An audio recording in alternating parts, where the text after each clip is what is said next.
तनकारी परमेश्वर, हम आपके निकट आते हैं इस घड़ी आपके पवित्र उपस्थिति में। हम आपका आदर करते हैं। सच में प्रभु जी, आप सेनाओं के यहोवा परमेश्वर हैं और आपकी दृष्टि हम में से हर एक के ऊपर बनी रहती है। हम आपको धन्यवाद देते हैं।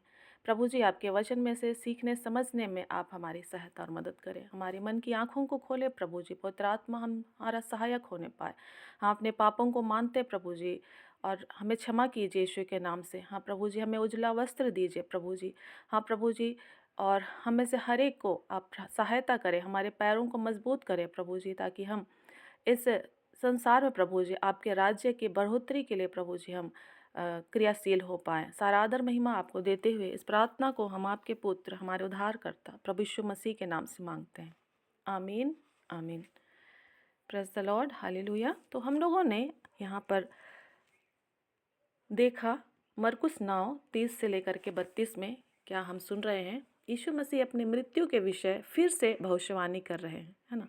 पहले से भी उन्होंने अपने मृत्यु के बारे भविष्यवाणी किया है, और यहाँ पर फिर से, है ना, दोबारा वो अपने मृत्यु के विषय में भविष्यवाणी कर रहे हैं। और ना ही सिर्फ केवल मृत्यु के विषय में, लेकिन क्या देखते हैं हम, अपने उस मृत्यु के जो तरीके हैं, है ना, जो प्रक्रिया है, उसको भी वो बता रहे हैं अपने चेलों को। मनुष्य का पुत्र मनुष्यों के हाथ में पकड़वाया जाएगा और वे उसे मार डालेंगे, और वह मरने के 3 दिन बाद जी उठेगा। तो यीशु मसीह अपने मृत्यु के विषय फिर से चेलों को बता रहे हैं,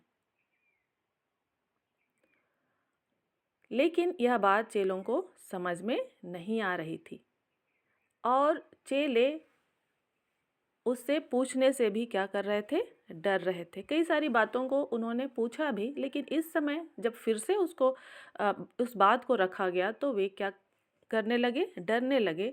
और इस तरह से उस बात से वो पूरी तरह से उनके दिल दिमाग में वो स्पष्ट नहीं हो पाया था, है ना। और इससे हम ये भी समझ सकते हैं कि कई बार हम लोग को मसीही जीवन में कई सारी बातें नहीं भी समझ में आती हैं, है ना, और हम पूछने से भी डरते हैं। लेकिन फिर भी ये अद्भुत बात हम देख सकते हैं, यीशु मसीह की ओर से चेले भी नहीं समझ रहे थे, है ना, और डर भी रहे थे उससे पूछने के लिए, लेकिन यीशु मसीह उनके साथ थे।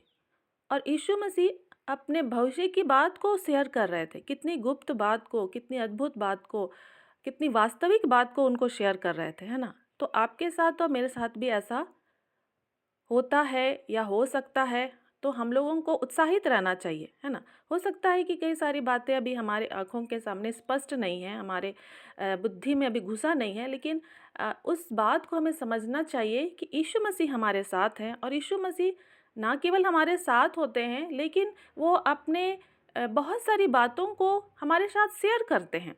तो हमको ये आशा और विश्वास बनाए रखना चाहिए कि आने वाले समय में निश्चय ही वो सारी बातें हमारे सामने क्या हो जाएंगी, खुल जाएंगी, है ना।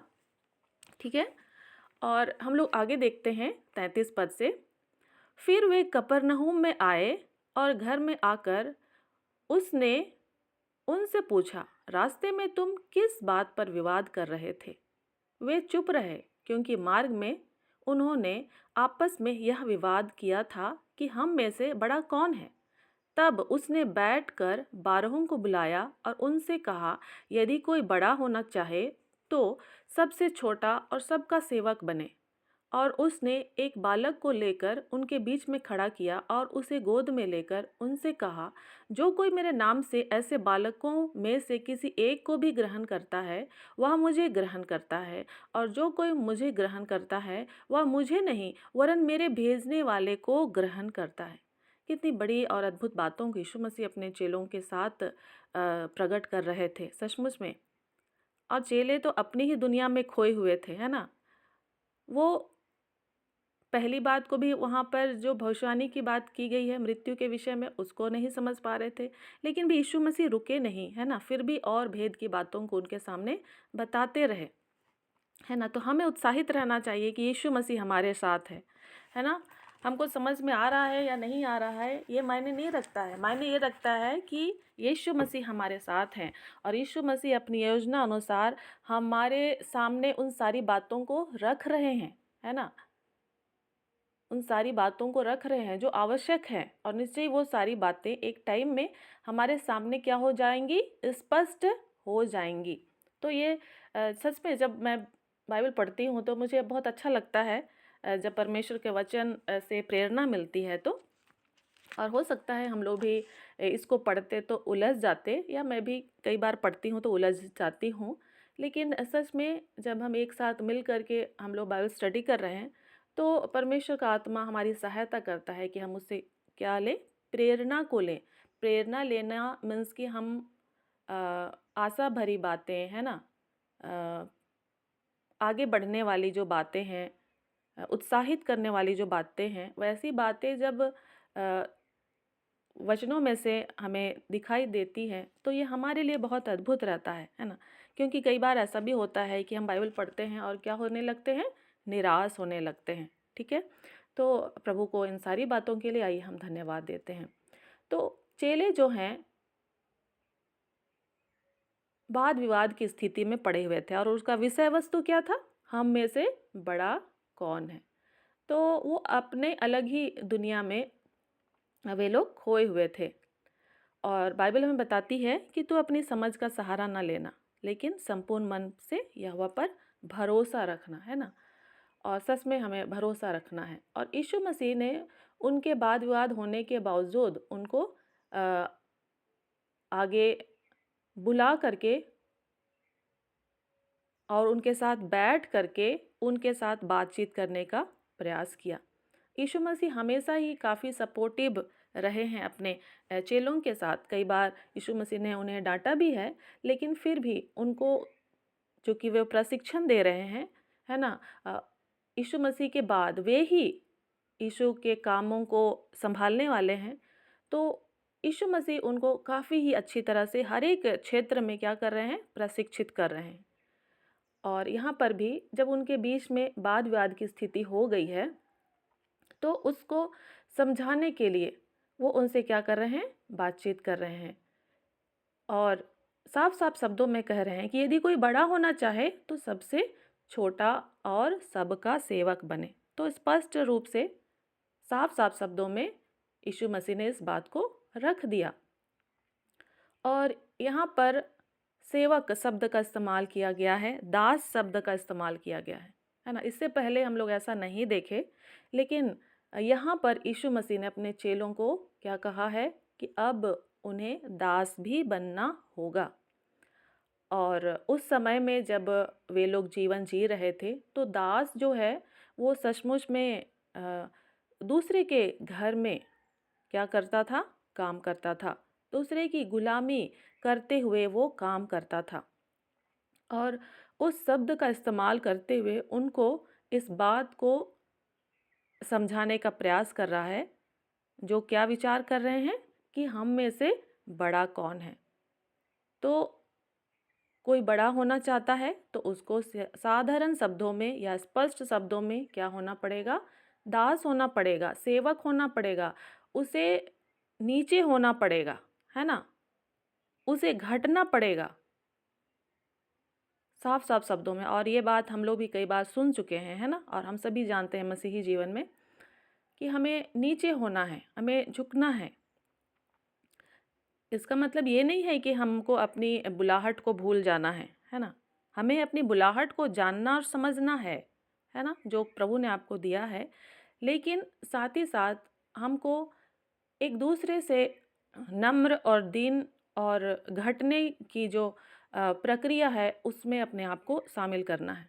ठीक है, आगे हम लोग देखते हैं। इस बात को जारी रखते हुए यीशु मसीह ने क्या किया, एक बालक को लेकर उनके बीच में खड़ा हुआ और उसे गोद में लेकर उनसे कहा। तो बात जो यीशु मसीह कह रहे हैं उसके साथ साथ उनका जो काम है उसको भी हम लोग गौर करेंगे। उन्होंने छोटे बच्चे को गोद में लेकर के इस बातचीत को आगे जारी रखा है।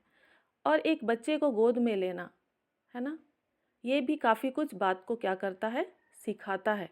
और इसी को हम लोग और भी स्थानों में पढ़ते हैं तो हम क्या देखते हैं कि यीशु मसीह दूसरे की सेवा करने के लिए उनके पैरों को भी धोते हैं, है ना। तो यीशु मसीह जो है अपने कामों के द्वारा कई सारी बातों को प्रकट करते हैं या प्रदर्शित करते हैं, उसको दिखाते हैं, है ना।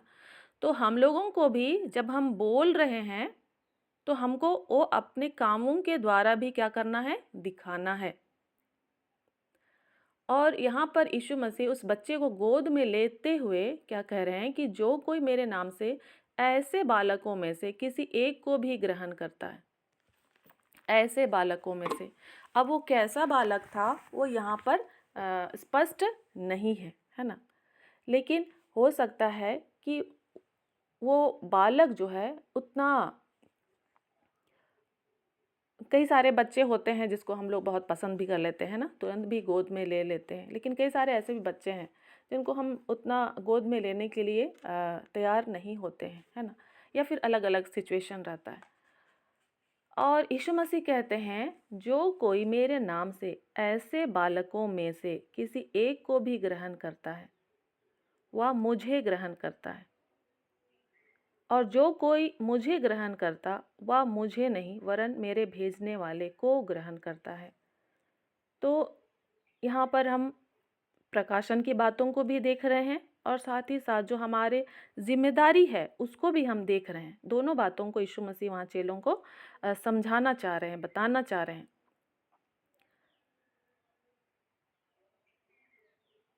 जो बात है, बात के साथ साथ काम को भी शामिल किया गया है और दोनों ही ज़रूरी है मसीही जीवन में, उन चेलों के जीवन में भी ज़रूरी है।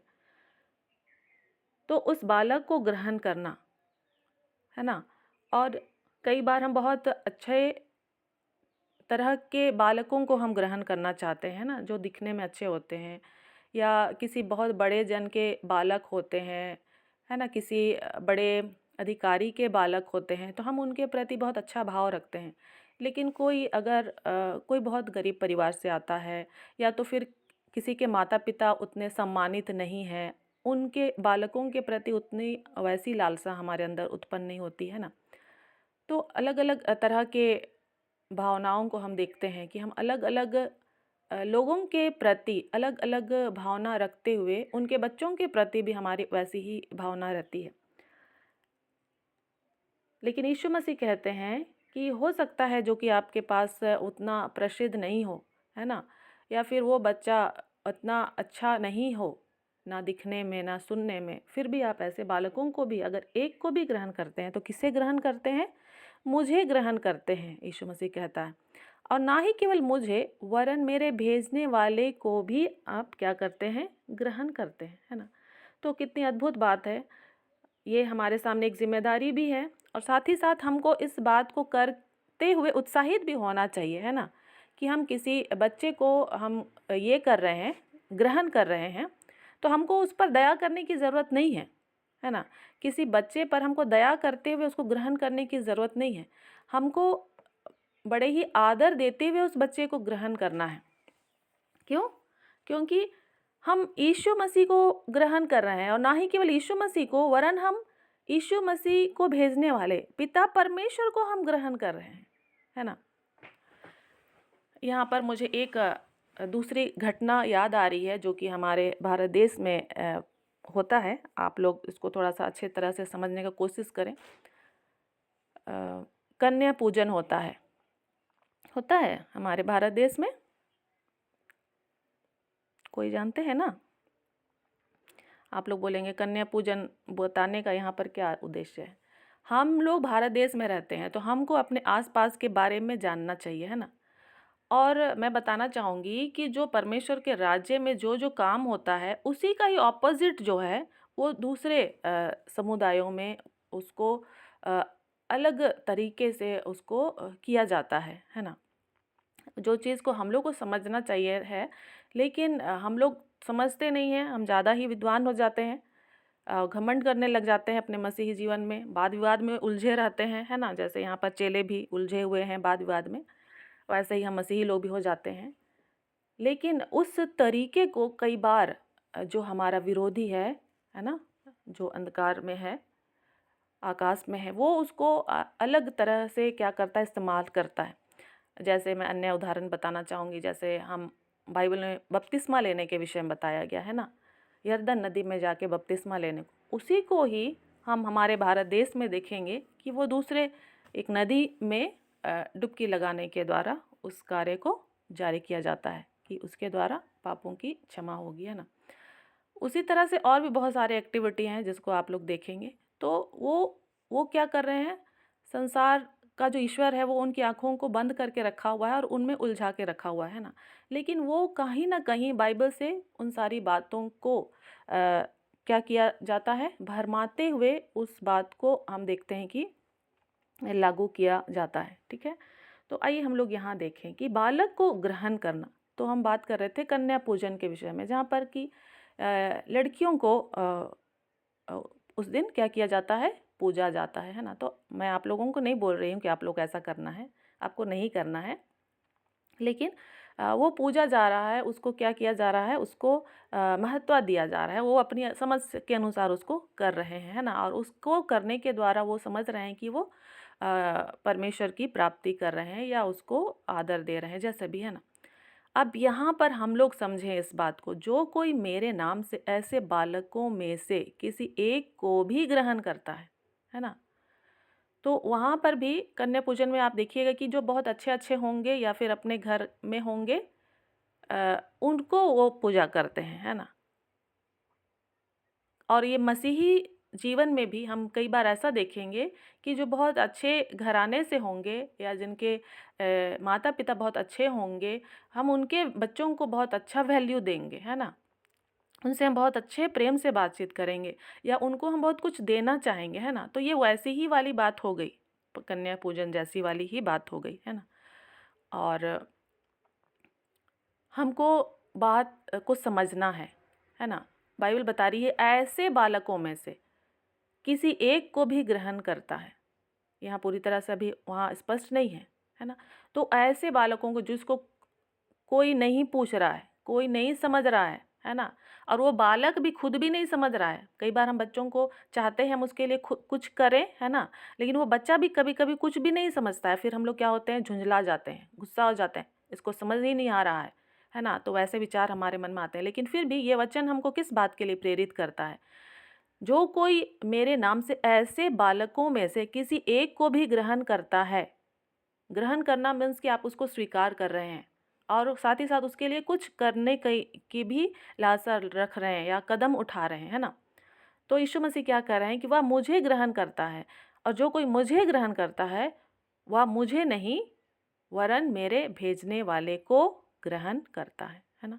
तो हमको यीशु मसीह के नज़रिए से देखना है और समझना है। और सबसे पहले हमें क्या होना है, दास बनना है ना।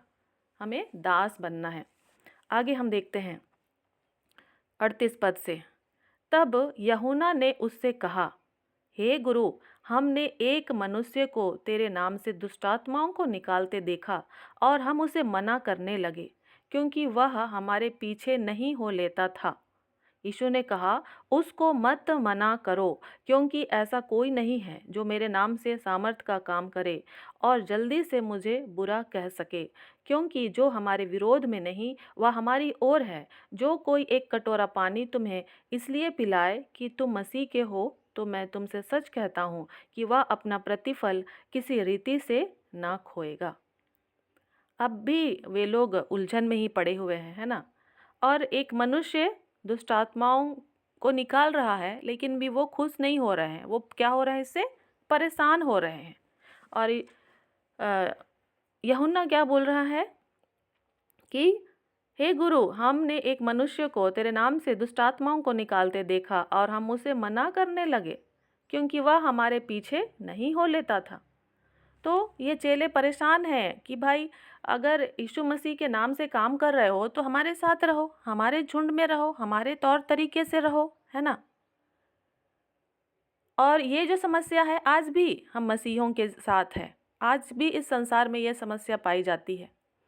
हम उलझन में ही पड़े हुए रहते हैं। साथ ही साथ कोई भला भी काम कर रहा है तो भी हम परेशान होने लगते हैं। कोई भला काम भी कर रहा है तो भी हम परेशान होने लगते हैं। क्यों परेशान होने लगते हैं? क्योंकि हमारे तौर तरीके अलग अलग पाए जाते हैं, है ना। उन तौर तरीकों के कारण हम परेशान हो जाते हैं। तो फिर ये वही बात हुआ कि हम फिर से कहाँ चले गए, व्यवस्था में चले गए, है ना। तौर तरीके या नियम कानून किस बात को दर्शाते हैं, व्यवस्था को दर्शाते हैं। तो हम बार बार कहाँ चले जाते हैं, उन नियमों में ही अपने आप को बांध लेना चाहते हैं। तो हमको समझना है ना, हमको समझने की आवश्यकता है कि कार्य क्या हो रहा है ना। कार्य क्या हो रहा है उसके बारे में हमको जानना समझना है, और उन्हें उत्साहित होना चाहिए कि एक जो मनुष्य है वो क्या कर रहा है, दुष्ट आत्माओं को निकाल रहा है। और किसके नाम से निकाल रहा है, यीशु मसीह के ही नाम से निकाल रहा है। तो उनको खुश होना चाहिए था चेलों को, लेकिन वो खुश नहीं हो रहे हैं और वो परेशान हो रहे हैं। और ना ही केवल परेशान हो रहे हैं, वरन वो क्या कर रहे हैं, मना कर रहे हैं, है ना। उस व्यक्ति को मना कर रहे हैं। तो बाकी कामों में के लिए तो वो चेले क्या हुए हैं, उलझे हुए हैं, वाद विवाद की स्थिति बनी हुई है। हम में से बड़ा कौन है, उनको पद प्रतिष्ठा चाहिए, है ना। लेकिन जो भला काम हो रहा है वहाँ पर भी उनकी आंखें नहीं खुली हुई हैं, लेकिन वहाँ पर उनकी बुद्धि काम कर रही है कि उसको कैसे मना किया जाए, है ना। उनकी बुद्धि वहाँ काम कर रही है कि उनको कैसे मना किया जाए, क्योंकि वो तो हमारे पीछे नहीं हो जाता। तो सच में हम मनुष्यों के अंदर ऐसे गुण पाए जाते हैं कि हम जो हैं अपने आप को श्रेष्ठ बनाना चाहते हैं, है ना। अपने आप को श्रेष्ठ बनाना चाहते हैं, अपने आप को आगे रखना चाहते हैं, और हमारे पीछे लोग चलें, हमारे तरीके से चलें, ऐसे वाली भावनाओं से हम बंधे हुए रहते हैं। लेकिन यीशु मसीह के जीवन को हम देखें, यीशु मसीह क्या कहते हैं। यीशु मसीह कहते हैं कि उसको मत मना करो, क्योंकि ऐसा कोई नहीं जो मेरे नाम से सामर्थ का काम करे और जल्दी से मुझे बुरा कह सके, क्योंकि जो कोई जो हमारे विरोध में नहीं वह हमारी ही ओर है। साफ साफ शब्दों में यीशु मसीह ने कहा कि उसे मना मत करो, वो हमारे विरोध में नहीं है, हमारे पक्ष में ही है ना। वो विरोध नहीं कर रहा है तो समझ लो कि वो हमारे पक्ष में ही है, वो हमारे ही कार्य को कर रहा है। और इस बात को हमको भी समझना चाहिए। आज के मसीही समुदाय में हम देखते हैं अलग अलग कलीसियाएं पाई जाती हैं, अलग अलग सेवकाइयाँ पाई जाती हैं, या अलग अलग हम मनुष्यों का जो तौर तरीका है थोड़ा अलग अलग होता है। तो हमको समझना चाहिए कि कौन हमारे विरोध में है, कौन यीशु मसीह के राज्य के विरोध में काम कर रहा है और कौन नहीं कर रहा है। और हर एक सेवकाई में कुछ ना कुछ कमी घटी भी पाई जाती है। कोई भी सेवकाई या कोई भी अगुआ पूरी तरह से 100% सिद्ध व्यक्ति नहीं होता है। इस बात को हमको स्वीकार करना है ना। और पिछले दिनों मुझे इस बात को भी और भी जानने को मौका मिला कि लोग कहने लगे कि जो पास्टर्स हैं उनके बीच में क्यों इतने सारे बातें पाई जाती हैं, या वे खुद भी क्यों इतने उनके आचरण में बहुत सारी गलतियां पाई जाती है, या उनके परिवार में कितने सारे गलतियां पाई जाती हैं। इस सवाल को रखा गया तो जो बाइबल कॉलेज के प्रिंसिपल थे उन्होंने कहा कि वो इंसान ही हैं, जो भी पास्टर्स हैं या अगुए हैं वो इंसान ही हैं। और हमारे पास भी जो आते हैं, जो भी लोग पास्टर्स की ट्रेनिंग लेने के लिए, तो वो इंसान ही होते हैं। और उनकी स्थिति और भी बहुत ही, कोई 8th पास होता है, 10th पास होता है, किसी को इंग्लिश नहीं पढ़ने आता है, किसी को हिंदी भी ठीक से पढ़ने नहीं आता है, लेकिन वे लोग परमेश्वर की बुलाहट को सुन करके आते हैं और अपने समय को, जीवन को वहाँ देते हैं। और बाइबल कॉलेज की ओर से भी प्रयास किया जाता है कि उनको बहुत सारी बातें सिखाई जाएं। लेकिन जो भी है 3 साल या 4 साल के बाद भी वो हर बात में पूरी तरह से वो परिपक्व नहीं होते हैं और नहीं हो सकते हैं। और हम जो बाइबल कॉलेज के हम शिक्षक होकर या प्रिंसिपल होकर के हम भी ऐसी क्षमता नहीं रखते हैं कि उन्हें हम पूरी तरह से परिपक्व कर दें, या फिर हमको एकदम पूरी तरह से उसका जो गुण है वो उसमें आ जाए, है ना। वो ना तो उस मनुष्य के अंदर वो क्षमता है, और ना ही जो उसको सिखा रहा है उसके अंदर वो क्षमता है ना। तो पूरी तरह से एक मनुष्य जो है वो सिद्ध नहीं होता है। तो वो भी एक मनुष्य ही होते हैं और उसके जीवन में भी उतार चढ़ाव आते हैं, और इस बात को हमको समझना है, लेकिन साथ ही साथ उनके पास एक बुलाहट रहती है परमेश्वर की ओर से, और उस बुलाहट के लिए वो क्या होते हैं, अ, अ, समर्पित होते हैं या उससे प्रेरित होते हैं, और उसके लिए वो लगातार क्रियाशील रहने का प्रयास करते हैं। तो जो हम विश्वासी हैं, हमको भी इन सारी बातों को समझना चाहिए, और ये नहीं कि हमें उन अगुओं की गलतियों को ही उनके ऊपर हमें मढ़ते रहना चाहिए। और सच में हम अलग अलग तरह से अलग अलग क्षेत्र के लिए बुलाए गए हम लोग हैं, है ना, हम मसीही लोग। हमें पूरे संसार में काम करना है ना। और यदि हम एक दूसरे के ही टांग खींचते रहेंगे तो क्या हम पूरे संसार में जो कार्य हमको करने के लिए परमेश्वर ने रखा है, क्या हम उस कार्य को कर पाएंगे? निश्चय ही हम नहीं कर पाएंगे, है ना। आज सबसे अधिक मसीहियों की संख्या है संसार में, लेकिन फिर भी आप देखेंगे कि कई एक क्षेत्र आज भी यीशु मसीह के सुसमाचार से क्या है, वंचित है ना। तो जब हम इतने सारे मसीही हैं फिर भी हम उन तक नहीं पहुंच पा रहे हैं, या फिर जो अगुआ है या फिर जो कलीसिया है एक, उसको कितनी अ, जदोजहद करनी पड़ती है अपने विश्वासियों को ठीक करने के लिए। क्यों? कारण एक है कि हम अ, एक दूसरे की क्या करते रहते हैं, टांग खींचते रहते हैं, है ना। एक दूसरे के तरीके को, सेवकाई को हम रिस्पेक्ट नहीं करते, उसको हम समझते नहीं हैं, और जिसके कारण हम उसी स्थान पे पड़े रहते हैं। जैसे कि ये यूहन्ना, है ना, यीशु मसीह के चेले उसी स्थान में पड़े हुए थे, और जबकि वो एक अन्य व्यक्ति जो यीशु मसीह का चेला नहीं था, वो यीशु मसीह के नाम से दुष्ट आत्माओं को निकाल रहा था, है ना। और इससे पहले हम लोग कल देख रहे थे कि उनके चेले जो हैं उस काम को नहीं कर पा रहे थे, जो उसके साथ साथ रह रहे थे, और यीशु मसीह उनको कितनी सारी बातें बता रहे थे, है ना, सिखा रहे थे। उनको फेस टू फेस प्रशिक्षण दिया जा रहा था, लेकिन भी वो लोग जो हैं नहीं निकाल सके। हम लोग इसके पहले 14 पद से आगे हम लोग इसी अध्याय में हम लोग पढ़े, है ना। और यहाँ पर हम देख रहे हैं कि अन्य मनुष्य जो यीशु मसीह का चेला नहीं है, वो एक बड़े काम को कर रहा है, और कर रहा है तो वो चेले क्या हैं, परेशान हो रहे हैं। क्या ही भला होता कि वो जो चेले हैं और वो मनुष्य तो खैर नहीं अनादर कर रहा है, लेकिन वो चेले उस मनुष्य का आदर करते, और वो परमेश्वर के राज्य को बढ़ाने के लिए क्या होते, सभी आगे बढ़ते चले जाते हैं ना। चलिए हम आगे देखते हैं यीशु मसीह क्या कह रहे हैं 41 पद में। जो कोई एक कटोरा पानी तुम्हें इसलिए पिलाए कि तुम मसीह के हो, तो मैं तुमसे सच कहता हूँ कि वह अपना प्रतिफल किसी रीति से ना खोएगा। तो उन चेलों के लिए ये कितना ही भला होता कि एक कटोरा पानी ही उस मनुष्य को ही दे देते, लेकिन वो भी उनको नहीं हो पा रहा था, है ना। और वो तो उसको मना करने की योजना बना रहे थे, और इसके लिए उन्होंने अपने गुरु के सामने प्रस्ताव भी रखा।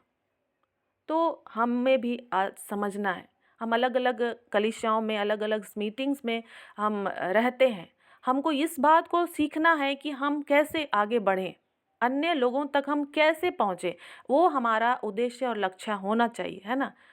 ये नहीं कि हम खुद ही खाली सीखें और हम एक पद प्रतिष्ठा को पाएं और फिर हम बड़े बन जाएं, है ना। ये तरीका नहीं है। हमको परमेश्वर के साथ अपने संबंध को ठीक करना है, और दूसरा अपने पड़ोसियों के साथ, मीन्स कि संसार के अन्य लोगों के पास हम कैसे प्रभु के सुसमाचार को लेकर के जाएं, वो हमारा लक्ष्य होना चाहिए, है ना।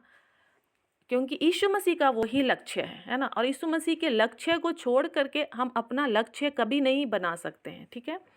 और इसी तरह की घटना पुराने नियम में भी हम लोग देखते हैं। गिनती 11:26 से 29, गिनती 11:26 से 29, गिनती 11:26 से 29, यहाँ पर हम जल्दी से इसको पढ़ेंगे।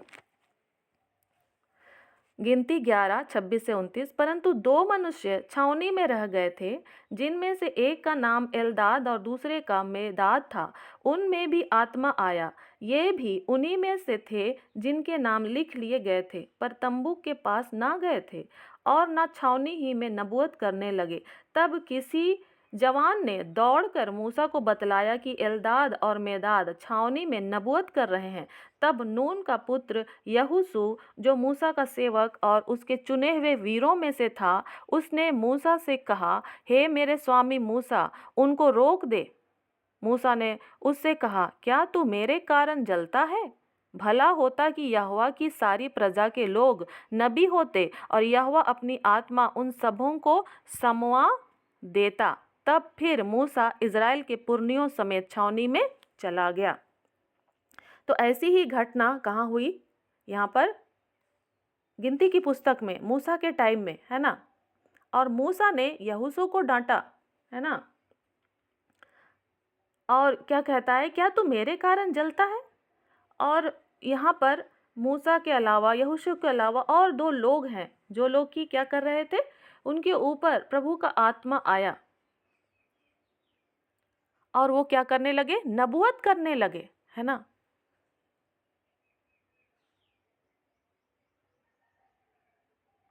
और इस बात से एक लड़का दौड़ करके मूसा को बतलाया, और इस बात को जब यहोशू ने सुना तो वो कहता है कि हे स्वामी, उनको रोक दे। हे स्वामी, हे मेरे स्वामी मूसा, उनको रोक दे। जैसे यहाँ पर यूहन्ना कहता है ना। यीशु के जो चेले हैं वे लोग कहते हैं कि उसे रोक देना चाहिए, क्योंकि वो तो हमारे साथ साथ नहीं चल रहा है।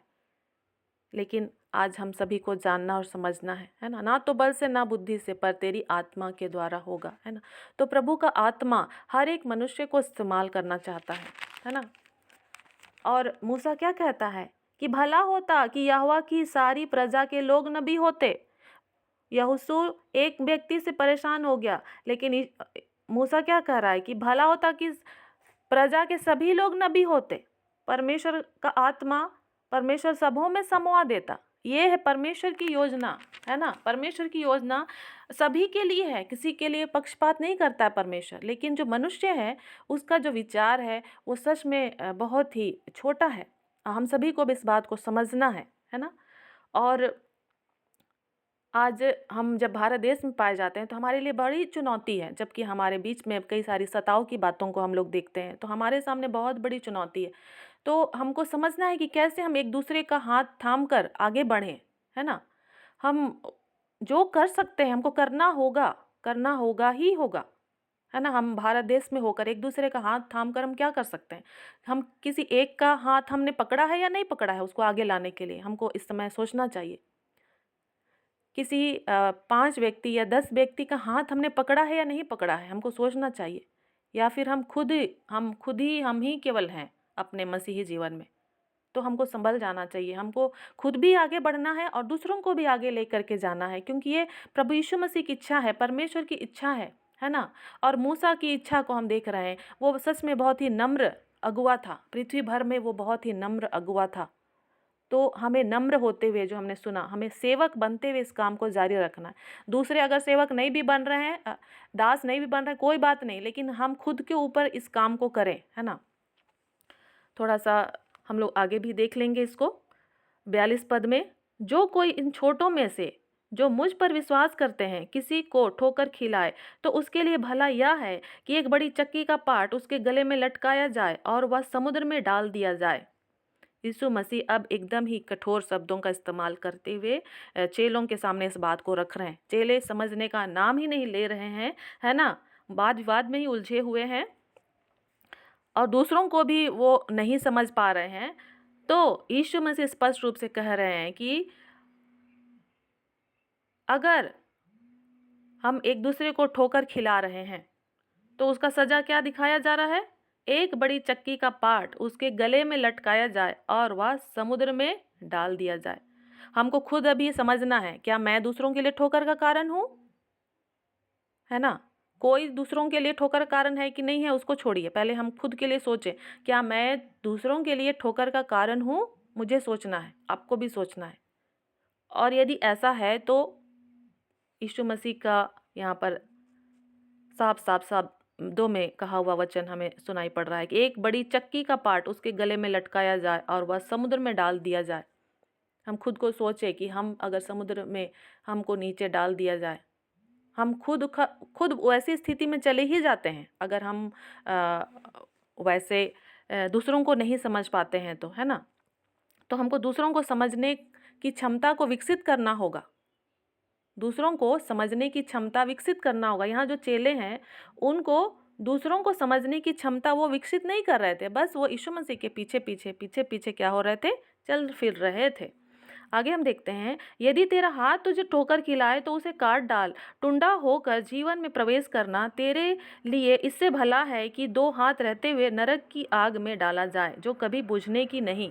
तो यदि हमारे अंदर कोई ऐसी बात है ना, जिसके कारण हम नरक में जा सकते हैं, तो हमको उस आदत को बदलना ही बदलना है। चाहे वो हमारी आलस्यता हो, चाहे वो हमारी चिंता हो, या हमारा अंदर लोभ हो, या घमंड हो, या हम पैसों के गुलाम हो, है ना, या जो कुछ भी है, तो हमको उस बात को अलग करना ही है, उसको काट के अलग करना है। और हम हो सकता है कि हम टुंडे हों, मतलब हम हो सकता है कि हमको पूरा शरीर हमको नज़र नहीं आ रहा होगा, है ना। जैसे जक्कई है, उसने अपना चौगुना फेर दिया, तो हो सकता है कि वो उसका जो लाइफस्टाइल है थोड़ा डाउन हो गया होगा। वो पहले जैसे अच्छा उसका लाइफस्टाइल था वैसा नहीं जी पा रहा था होगा, लेकिन फिर भी वो प्रभु यीशु मसीह में क्या था, उसने अपने जीवन को सुरक्षित कर लिया था। तो उसी तरह से हमारे जीवन में कौन सी बात है, हमारी आदत में, हमारी सोच में ऐसी कौन सी बात है जिसको हमको अलग करना है, तो हमको उसको काट करके अलग करना ही करना है, ताकि हमारा पूरा शरीर जो है आग में डाला ना जाए। और नरक के विषय बताया गया है कि वहाँ ना कीड़ा मरता है और वहाँ की ना आग बुझती है। तो हमारा शरीर आज और कल कभी ना कभी तो ज़रूर मरेगा, लेकिन क्या हमारी आत्मा सुरक्षित है या नहीं है, हमको विचार करना है। हम यीशु मसीह को विश्वास के साथ ग्रहण करते हैं, उसके बाद हमको अपने कार्य को करना है ना। हमको लापरवाही से नहीं जीना है, फिर से हमें उन बातों को, कामों को नहीं करना है जिसके लिए हमने यीशु मसीह को क्रूस पर चढ़ा दिया है ना। और कहता है कि यदि तेरा पाँव तुझे ठोकर खिलाए तो उसे काट डाल। लंगड़ा होकर जीवन में प्रवेश करना तेरे लिए इससे भला है कि दो पाँव रहते हुए नरक में डाला जाए। क्या हमारे पाँव उन गलत स्थानों की ओर जाते हैं, तो हमको रुकना है ना। 47 में देखेंगे, यदि तेरी आंख तुझे ठोकर खिलाए तो उसे निकाल डाल। काना होकर परमेश्वर के राज्य में प्रवेश करना तेरे लिए इससे भला है कि दो आंख रहते हुए तू नरक में डाला जाए। क्या हमारी आंखें वैसी बातों को देखती है जिससे हमारी आंखें तृप्त होती हैं, है ना। तो हमको अपनी आंखों की वैसी बातों को हमको रोकना है, ये नहीं कि हम अपनी आंख को ही निकाल दिए, है ना, ऐसा नहीं है। वो विचारों के विषय में बातचीत हो रही है यहाँ पर, ठीक है। और 49 में कहता है, क्योंकि हर एक जन आग से नमकीन किया जाएगा। आग से नमकीन क्यों किया जाएगा? यीशु मसीह क्यों यहाँ पर नमक को आगे में नमक अच्छा है, पर यदि नमक का स्वाद जाता रहे तो उसे किस से नमकीन करोगे? अपने में नमक रखो और आपस में मेल मिलाप पे रहो। तो आग से नमकीन किया जाना, उस विषय को यीशु मसीह अपने चेलों को कह रहे हैं। और ये इस बात को हम लोग पुराने नियम में भी पाएंगे। पुराने नियम में लेव्य व्यवस्था की पुस्तक, लेव्य व्यवस्था 2 उसका 13, किसी को मिल जाता है तो पढ़ेंगे। लेव्य व्यवस्था 2 उसका 13।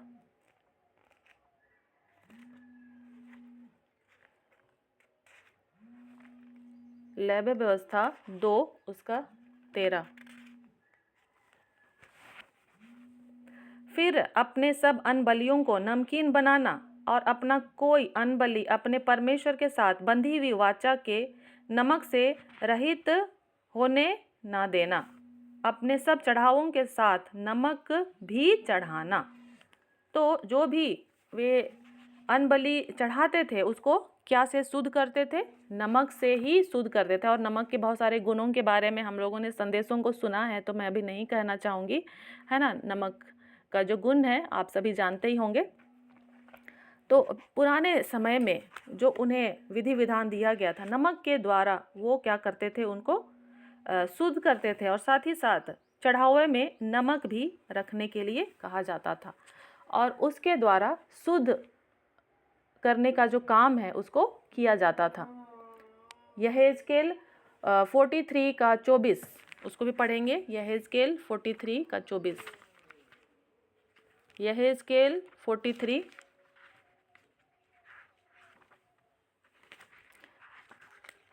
यहेजकेल 43 का 24।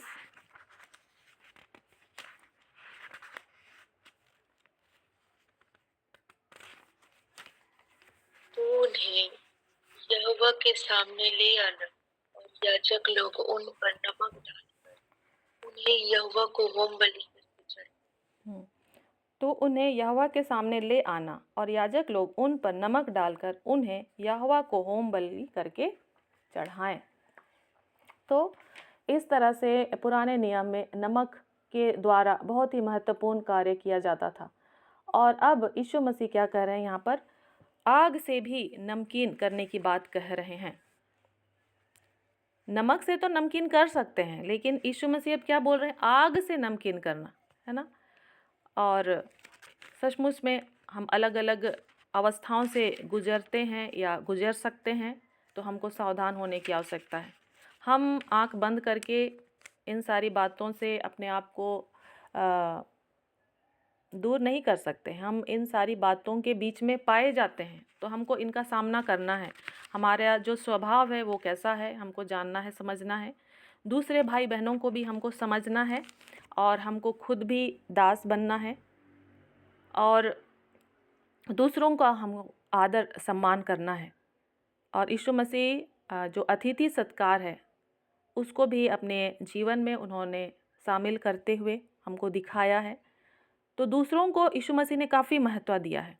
तो हम लोगों को भी दूसरों के साथ अपना जो व्यवहार है उसको बहुत ही हमको ध्यान रखने की आवश्यकता है, चाहे वो गैर मसीही क्यों ना हो, है ना। चाहे वो गैर मसीही क्यों ना हो, तो भी हमको उसके साथ बहुत ही अच्छे व्यवहार को बनाए रखना है। और जो मसीही समुदाय में अलग अलग समूह या कलीसियाएँ पाई जाती हैं, तो हमको एक दूसरे का आदर करना है। हो सकता है कि हमारे तरीके अलग अलग हो सकते हैं, लेकिन काम क्या हो रहा है हमको उस पर फोकस डालना है ना। और पिछले दिनों मैं बहन से बातचीत कर रही थी और हमें इस बात को समझने में सहायता मिली कि हम कहाँ तक जा पा रहे हैं, है ना। जब हम नहीं जा रहे हैं दूसरे लोगों तक प्रचार कार्य करने के लिए और दूसरा कोई जा रहा है, तो हमें उत्साहित होना चाहिए, है ना। क्योंकि हम केवल खुद ही को सोचेंगे कि हम ही जाएंगे, तो हम कब तक जा पाएंगे। अभी हम लोग ही यहाँ पर सोचिए, हम मीटिंग्स कर रहे हैं ऑनलाइन। अगर हम चाहें कि हम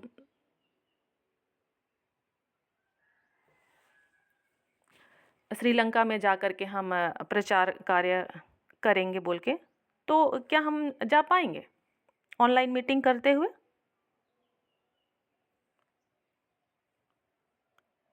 नहीं जा पाएंगे, है ना। उसके लिए हमको अलग योजना बनाना पड़ेगा, तब जा कर के हम वहाँ जा पाएंगे। तो जो वहाँ जा कर के काम कर रहे हैं, तो हमको उनका टांग खींचना चाहिए क्या? बताइए। नहीं खींचना है ना। वो जैसा भी उनको समझ में आ रहा है वो कर रहे हैं, है ना। हमको इसके लिए निश्चय ही प्रभु से प्रार्थना करने की आवश्यकता है और जितना हो सकता है अगर हम सहयोग कर सकते हैं तो हमको उसमें उनका सहयोगी बनना है। ये नहीं कि हम उनका टांग खींचें, है ना, या उनके बारे में हम अनर्थ की बातों को बोलते चले जाएं और उसके कारण हम खुद ही क्या हो जाते हैं, ठोकर का कारण बन जाते हैं, है ना। तो अलग अलग कलीसियाओं की अलग अलग तरीके हैं, जिनको जैसा अभी समझ में आया है वैसा वो उसको करने के लिए प्रयासरत हैं, है ना। तो हम क्या कर सकते हैं, हमको इस बारे में विचार करना है। हम क्या कर सकते हैं, मैं क्या कर सकता हूँ, है ना, और मैं इसको कैसे कर सकता हूँ, इस बात में विचार करना चाहिए। जब वो चेले एक जो मनुष्य है वो दुष्ट आत्माओं को निकाल रहा है, तो चेलों को ये सोचना चाहिए कि हम चेले होकर नहीं निकाल पा रहे हैं और वो निकाल रहा है दुष्ट आत्माओं को यीशु मसीह के नाम से, तो हम में क्या कमी घटी है वो सोचना चाहिए चेलों को, है ना। तो हमें भी आज वही सोचना है कि हम क्या नहीं कर रहे हैं जो हम इस काम को नहीं कर पा रहे हैं, है ना। तो आइए हम लोग अपने आँखों को बंद करें और विचार करें अपने मसीही जीवन के विषय में कि हम क्या कर रहे हैं और क्या नहीं कर रहे हैं और हम कैसे करेंगे और अपने विचारों को प्रभु के सामने अर्पित करें। आइए हम प्रार्थना करें।